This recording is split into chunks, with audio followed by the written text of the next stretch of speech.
Let's watch this trailer again.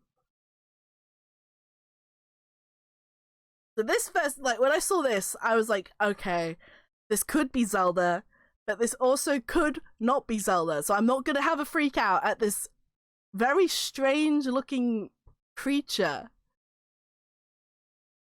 Also, the piano key was like, Breath of the Wild. Yes, May 12th. And then I saw this, and I was like, oh, we got bokoblins, we got moblins, we got a dead dude, we got a dude with a sword,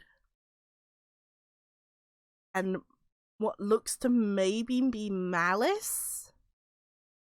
Kind of representing Malice? Maybe. We got more guys over here, like men and women, possibly. And then this thing. And the swirls, I know everyone's going to be losing their mind because Zonai! But I think this could possibly be related to the Zonai. This has got to be maybe representing Zelda. This is definitely representing Zelda. Or Hylia, possibly.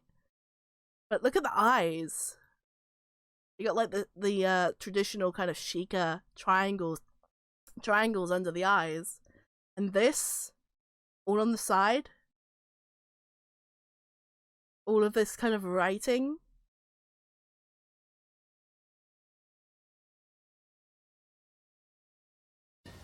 And then we get, oh, look at there's like dragons on the door.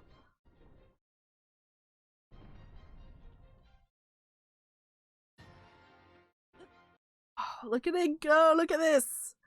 Look at that! In the background, it's like a giant temple. Trees. He's falling, and then you kind of see what looks to maybe be Hyrule come in at the bottom. Right at the last second. It's like right here. You can kind of see something like, it looks like a floor. So it's like you're going through the... Is he going... Wait. Through the clouds. I think he's going through the cloud barrier. I think that's supposed to not just be clouds. I think that might be the actual cloud barrier that you can see the dragons in Breath of the Wild go through. And you can also, obviously, is what separates the sky world from the surface in Skyward Sword. This is really cool. This is like stasis. That looks like stasis being like upgraded and used in a different way or something. Like the yellow. Got these big clouds. This is cool because we get a better look at Link with his long hair. Very exciting. He's got an axe on his back. All these trees, the water. This is definitely in the sky as well because you can see the clouds. Oh, this is beautiful. And whoa. Oh, okay, there's a lot here. What is this in the top? That looks like a... This reminds me of some of the floating islands in Skyward Sword. Kind of these weird shapes. And then you have this little one down here, which maybe like got a little pond. You can see Hyrule Castle down here. So Hyrule Castle, at least at this point in the game, doesn't go all the way up. It just kind of floats. Death Mountain looks funky. What's going on over there? That's not normally like that, is it?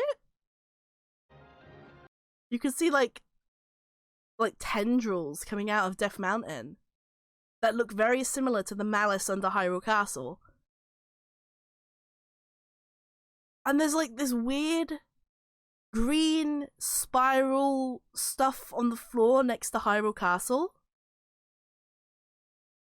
And obviously you have this giant structure here in the sky and all these tiny islands.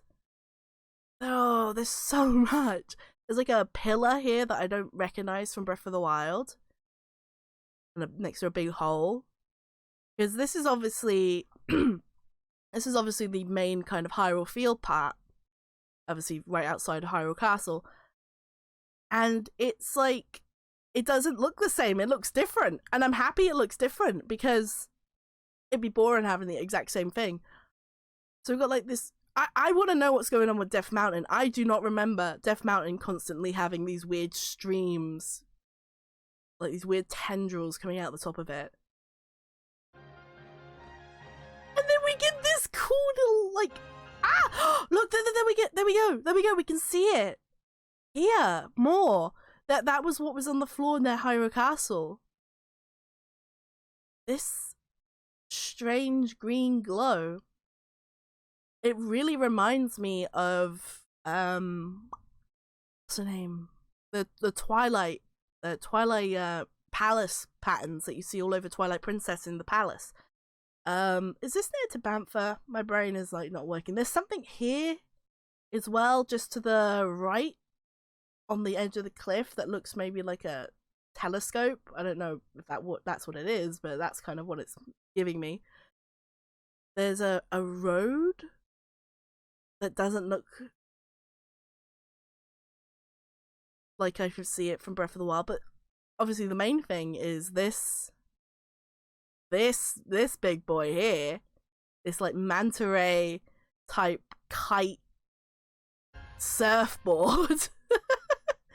And then we get the title, which is two dragons, which have very similar appearances to the Zonai dragons in Faron. And then we get the title and the sword, the Master Sword. Obviously, the Master Sword we've seen has been kind of messed up, and you got the Master Sword at the top looks kind of broken, and at the bottom, it's been remade with this weird glowing green light. I am so excited. There's so many little weird details in this. It's so cool. And Tears of the Kingdom. Tears of the Kingdom is such a interesting title because Breath of the Wild kind of works because it's a big open game, and that kind of explains what it feels like to play Breath of the Wild, I think. Tears of the Kingdom is a lot more direct, but it's not like other games like Ocarina of Time where it's like an item or a person. So I'm really interested what's going to happen to Hyrule. Is the Tears of the Kingdom talking about Hyrule? Is or is it an ancient kingdom, a kingdom that was in the sky? Or I have so many ideas. I'm so interested. Oh my goodness.